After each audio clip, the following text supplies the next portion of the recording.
Je vous retrouve pour le plateau de Regard Croisé. Merci de rester fidèle au programme du soir. Bonsoir et bienvenue si vous nous rejoignez dans ce 5e numéro de Regard Croisé de cette semaine. Encore 4 sujets à aborder avec nos invités. Nous parlerons d'abord de la Libye. Le Premier ministre Déba veut réinstaurer la monarchie.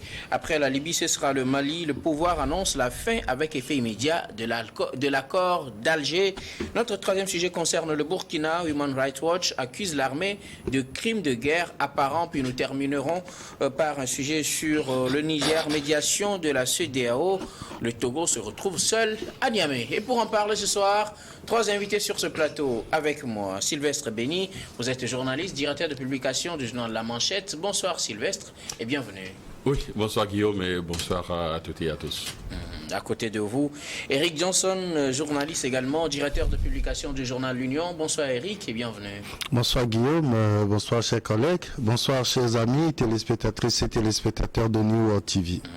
Notre 3e invité ce soir, Jérôme Soussou également, journaliste. Vous êtes au journal Le Triangle des enjeux. Bonsoir Jérôme. Oui, bonsoir Guillaume, bonsoir à mes deux très chers confrères et panélistes. Bonsoir à tous ceux qui nous suivent actuellement. Nous allons attaquer avec vous notre premier sujet, direction donc la Libye. Le Premier ministre Déba veut réinstaurer la monarchie chez l'émir Mohamed Reda Senoussi sera de retour en Libye en février prochain. La date prévue, c'est le 9 février 2024 pour son retour sur proposition du Premier ministre Abdelhamid Déba, Premier ministre reconnu par la communauté internationale. L'un des dirigeants de la Libye, on sait le pays est dirigé par 2 premiers ministres actuellement. Le pays peine à organiser les élections et pour faire face à la situation, le Premier ministre Abdelhamid Déba veut un retour à la monarchie, permettre au pays d'avoir donc l'émir, l'émir plutôt Mohamed Reda Senoussi est le petit-fils de l'émir renversé par Muammar Kadhafi. C'était en 1969. Son retour permettrait de mettre fin à cette organisation démocratique avec une constitution et un président. Ce sera un retour à la monarchie. En tout cas, c'est ce qu'il propose. Situation analysée de différentes façons par les observateurs. Nous en parlons également avec nos invités ici en studio. Je voudrais bien commencer par vous. Sylvestre Béni, la Libye veut retourner à la monarchie. Non, écoutez, on serait dans un autre registre, on parlerait donc de fantasmes. Je dis dans un autre registre. Mais bon, revenir un peu sur le plan politique, je crois que oui, le rêve est permis, il est permis donc de rêver. Aujourd'hui, le Premier ministre de la coalition, ou du moins du gouvernement d'union qui fait donc cette déclaration, il doit quand même se rappeler qu'il n'est pas le seul dans le pays, puisque de l'autre côté aussi, il y a les hommes donc du grand maréchal Haftar. Du maréchal Haftar, du maréchal Haftar qui est là. Lui qui a pris peut-être une grande partie donc du territoire, ou du moins la partie la plus riche même du pays. Et donc, s'il le dit, oui, bon, peut-être que avec l'aide de la communauté internationale, oui, ce fils donc de l'ancien roi qui rêve et donc de revenir, de devenir donc le roi du pays et qui va donc dans les pays occidentaux pour faire sa campagne, oui, presque sa campagne, puisqu'il était donc à Madrid et tout. Or, le jeu, c'est sur le terrain, c'est à Libye. C'est pas à Madrid, c'est pas à Paris, c'est pas à Bruxelles. Donc, le jeu, c'est sur le terrain. Mais aujourd'hui, nous avons quand même 2 forces qui s'opposent, pas donc également. La communauté internationale aussi divisée, ça, il faut le dire. Parce qu'il y a des gens qui sont du côté donc des hommes donc, du maréchal Haftar et les occidentaux qui sont presque du côté donc du gouvernement d'union et donc du Premier ministre en question. Je crois que ce serait un peu difficile. Oui, il reviendra peut-être, il sera investi roi donc d'une partie de la Libye, ou du moins roi donc de ceux qui sont du côté donc de l'Occident. Mais de l'autre côté, le maréchal Haftar donc va les observer. Et si un jour il décide encore de rentrer, puisque lui-même il dit il faudrait qu'on le donne donc l'ordre pour marcher donc sur Tripoli. Donc le jour où il va décider donc de marcher sur Tripoli, il va prendre donc le roi. Aujourd'hui, je crois que il y a tellement donc de divisions, il y a tellement donc de dissensions au niveau donc de ce pays. Et je ne pense pas que le nommer un roi soit la panacée pour régler donc la crise. Il y a tellement donc de divisions assez profondes et avec des forces internationales qui se sont également positionnées derrière les deux. Je ne crois pas que ce soit la même position. Mais il le dit, du côté donc du peuple, vous verrez que aussi les réactions sont mitigées. Les réactions sont mitigées parce que il y a beaucoup qui ne veulent plus revivre ce temps-là, parce que beaucoup estiment que avec l'avènement donc de Kadhafi, qu'ils ont vite fait également de déchanter, ils estiment que cette période était beaucoup plus heureuse que la période donc de la monarchie. Ben bon, on verra dans les prochains jours ce qui en sera. Ben, sauf que moi je considère que que c'est un rêve. Et donc, comme le rêve est permis, donc tout le monde peut rêver debout. Et pour vous, même s'il revenait en Libye en février prochain, il ne pourra pas régner sur tous les territoires libyens? Non, il pourra pas régner parce que je ne le vois pas déjà discuter. J'aurais quand même souhaité que dès l'annonce qu'il puisse être un peu au-dessus de la mêlée. Mais déjà, c'est les alliances qu'il essaie donc de faire déjà avec les Occidentaux. Je ne crois pas que cela puisse véritablement peser ou ça ne fait pas bonne presse pour lui. Voyez-vous, j'aurais quand même souhaité qu'il prenne déjà langue avec les différents protagonistes sur le terrain, qu'il arrive donc à accorder donc les violons. Mais aujourd'hui, les divisions sont assez profondes pour que ce soit lui, ce petit-fils-là, qui vienne donc accorder les violons, harmoniser tout et essayer donc de converger les deux parties à regarder dans la même direction, parce qu'un roi doit rester au-dessus de la mêlée. Un roi doit essayer donc d'unir le peuple. Mais la Libye, le pays est aujourd'hui assez divisé et je ne le vois pas. Je ne le vois pas. C'est vrai que lui aussi, il dit, parce que si vous l'écoutez, il revient un peu sur son passé, quand il avait 6 ans, quand il avait 8 ans. Donc je me dis que c'est quelqu'un qui a la nostalgie donc du règne de son père et qu'il veut revivre, c'est tout. Voyez-vous, il veut revivre donc ce règne-là. Mais quand j'avais 6 ans, quand j'avais 8 ans, je voyais, il venait et tout ça. Vous voyez, il est souvent donc dans la conjugaison donc de ces termes ou des verbes au passé. Donc c'est quelqu'un qui nourrit, bon, je le dis, bon, souffrir du thème, ce registre de fantasmes, il veut, bon, revoir un peu les choses. Mais est-ce qu'il pourra faire l'unanimité? Je ne pense pas. Eric Johnson, l'émir Mohamed Reda Senoussi est annoncé son grand retour le 9 février prochain. Il devrait devenir le prochain monarque de la Libye. Le pays voudrait changer de cap, quitter ce qu'il y a actuellement, puisque là même on n'a pas de nom. On a des premiers ministres, donc je ne sais pas comment l'appeler, mais on veut quand même retourner à l'étape de la monarchie et avoir un monarque sur le pays. En tout cas, c'est la proposition faite par l'un des premiers ministres, Abdelhamid Dbeiba. Oui, est-ce que c'est une mauvaise chose? Je ne crois pas. Encore qu'il faut redéfinir aujourd'hui de quel genre de monarchie on veut installer en Libye, qui est un pays divisé, un pays qui n'est pas, à l'heure où nous parlons, gouvernable. Du moment où vous avez deux gouvernements dans le même pays, ça veut dire que pôle de décision. Oui, ça veut dire que ce pays-là est difficile à gouverner. Je dis, si on parle de monarchie, si c'est une monarchie constitutionnelle comme ça se passe dans les pays occidentaux, comme la Suède, par exemple, qui est une monarchie, je pense que on peut rêver de quelque chose pour ce pays frère, ce pays africain, parce que depuis la destitution et l'assassinat tragique du colonel Kadhafi, la Libye n'est plus un État. Alors, le Premier ministre Dbeiba, il fait une proposition parce que ça sent tout de suite qu'il soutient l'émir. Mais dès qu'il y a son soutien, ça veut dire que l'autre camp, c'est-à-dire le camp du général Haftar, ne va pas accepter ce roi-là, cet émir-là.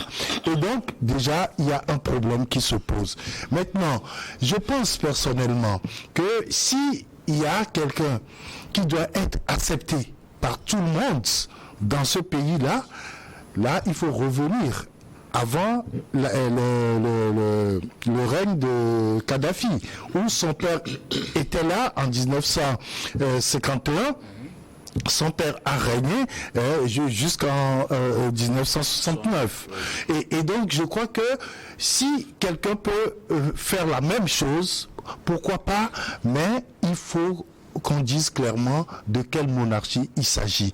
Est-ce une monarchie absolue où lui seul va concentrer tout le pouvoir et les Libyens qui devraient normalement souffler un peu, parce que en réalité, ce qui s'est passé, tout le monde avait soutenu le mouvement qui s'était passé en 2011 contre le Muammar Kadhafi, parce que on estimait que c'était une dictature, que les Libyens n'avaient pas la liberté d'expression, la liberté de mouvement, la liberté d'organisation, etc. Et donc, il n'y avait pas de démocratie en quelque sorte. Et donc, si c'est une monarchie absolue, je pense que la Libye n'en a pas besoin. Mais si c'était une monarchie constitutionnelle, alors là, il faudrait que ce soit tout le monde qui l'accepte, pas seulement un camp qui veut qu'il revienne. Mais s'il revenait, est-ce que... Oui, ça peut être possible. Vous savez, cela dépendra de comment les Libyens vivent la situation actuelle. Et donc, il faut que tous les Libyens se disent, oui, nous pourrons avoir un roi qui va mettre tout le monde d'accord sur le principe de gouvernance. Et là, je crois que ça peut marcher. Mais si c'est pas le cas, franchement, ça va être très délicat. Jérôme, la Libye risque de retourner à l'époque des monarchies, ou du moins de son ancienne monarchie, avant l'arrivée du colonel Muammar Kadhafi, l'arrivée, ou bien le retour au pays du petit-fils de l'ex-émir est annoncé pour le 9 février prochain. Il devra normalement revenir régner sur le pays et mettre fin au chaos qu'on connaît actuellement.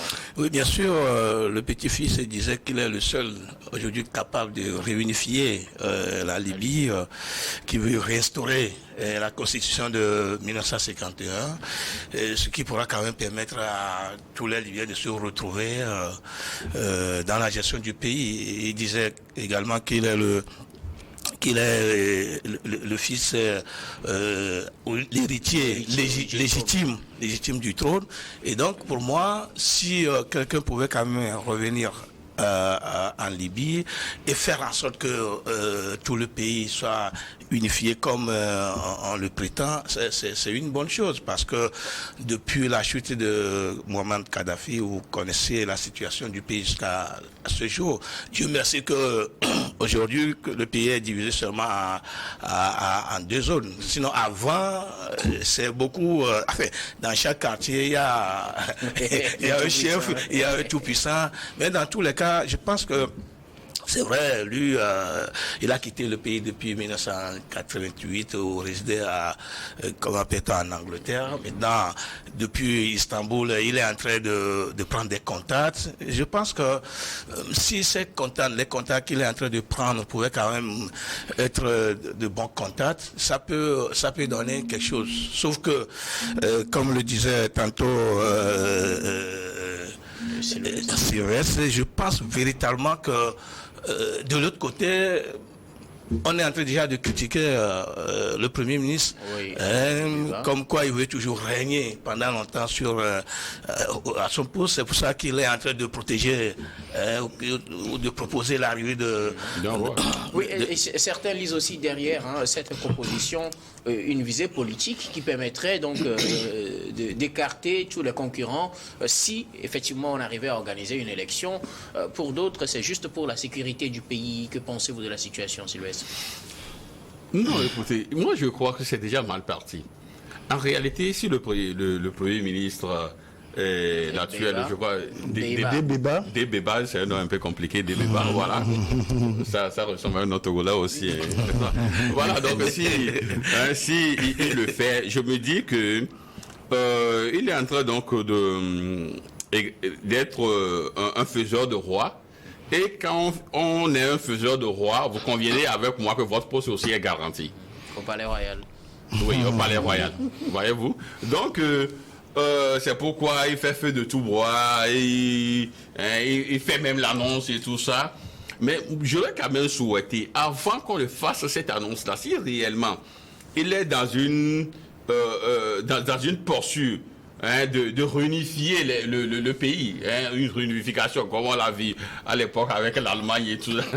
Donc s'il est dans cette posture-là de réunifier le pays, je crois que il aurait dû conseiller donc à son roi de prendre langue également avec le camp opposé. Parce qu'aujourd'hui, je crois que Jérôme le disait tout à l'heure, avant on avait quand même un pays en lambeaux où dans chaque quartier il y avait un chef. Mais celui qui a su véritablement les neutraliser, on peut, c'est en fait Haftar, parce que il a quitté. Ça marche vers Tripoli. Ça marche dans sa marche vers Tripoli, il a réussi à neutraliser beaucoup donc de zones. Encore qu'il y a aussi des cellules terroristes djihadistes qui ont pris également une portion donc de la Libye. Donc il a réussi donc à neutraliser toutes ces personnes. Aujourd'hui, on a deux pôles. Donc ça veut dire que dans ce contexte-là, on ne peut pas le négliger. On ne peut pas le négliger, encore qu'il n'est pas négligeable. Parce que oui, on peut pas le négliger, encore qu'il n'est pas négligeable. Parce que oui, maréchal de son rang avec tout le poids, il a réussi également à faire. Et parfois à regarder les Occidentaux yeux dans les yeux et tout ça, parce que eux ils ont tout de suite pris faire cause pour les autorités de Tripoli. Donc on ne peut pas le négliger. Et donc j'aurais quand même souhaité que ce roi-là, avant même l'annonce, et on fixe même le mois de février pour son arrivée, son avènement et tout ça. J'aurais quand même dans quelques jours. Dans quelques jours. Il aurait quand même pris contact avec Haftar et tout ça. Et quand il a gain de cause... Il dit qu'il est en train de prendre des contacts depuis... Mais il prend des contacts à l'extérieur du pays. C'est ce qui n'est pas bien. Alors, le mieux à faire, c'est d'abord de prendre contact avec les belligérants, ceux qui sont sur le territoire. Et s'il réussit à le faire, je crois que le reste sera plus facile pour lui. Mais ce n'est pas à Madrid qu'on va décider, ce n'est pas à Istanbul qu'on va décider, ou en Angleterre qu'on va décider pour la Libye. Peut-être dans l'ombre le sortir. Oui, mais alors... Déjà, avec cette annonce-là, moi, ma première question est de savoir où se trouve le trône aujourd'hui. Est-ce que c'est à Tripoli ou c'est à Benghazi? C'est à Tripoli. Il faut faire très attention parce que quand le pays est divisé et qu'il y a des gens qui règnent sur chaque portion du territoire, quelle sera alors la place de tous ces gens-là dans la nouvelle configuration? C'est des choses qu'il faut régler en amont, avant de poser ces pas où le roi va revenir. Mais est-ce que... Alors, on ne connaît pas encore le schéma. Est-ce que c'est à son arrivée qu'il va prendre langue avec les autres ou bien c'est... Là, il va prendre langue avec qui? Avec quelle autorité aussi? Oui. C'est la question qu'on se Et pose. à quel titre d'ailleurs? Maintenant, quand il sera là, il sera sous la protection de qui? Alors, est-ce qu'on ne va pas encore créer une autre situation de belligérance entre les deux pôles qui sont en train de régner? S'il est véritablement reconnu, s'il est reconnu qu'il est le petit-fils légitime du trône royal. Ils n'ont pas le titre foncier. Ils n'ont pas le titre foncier de la Libye, je suis désolé. C'est là où je pose la question. Le trône se trouve où? Le trône est à Tripoli. D'ailleurs, on n'a pas fait dégager le palais présidentiel, puisque c'était l'ancien palais. Oui, mais vous savez, quand vous allez aujourd'hui à Abomey, vous avez le trône royal qui est quelque part. Alors, avec le règne de Kadhafi, est-ce que ce trône-là n'a pas été déplacé? Même les bâtiments, je crois que les bâtiments vont rester à Tripoli. Oui, mais... Et Benghazi? On fait quoi de Benghazi? On fait quoi des autres? Non, il faut... En tout cas, je pense que... on attend de voir dans les jours à venir. Oui, c'est un vœu pieux. Un vœu pieux, oui, on attend de voir dans les jours à venir ce qui se fait. Pour nous, c'est important qu'on ait la réunification de ce pays-là. Parce que aujourd'hui, tout passe par la Libye. Merci beaucoup. Si son arrivée pouvait quand même réunifier le pays et le sécuriser, pourquoi pas? Mais il parle mal. Il a débuté très mal. Nous allons marquer la pause, puis on revient juste après pour la suite de cette émission.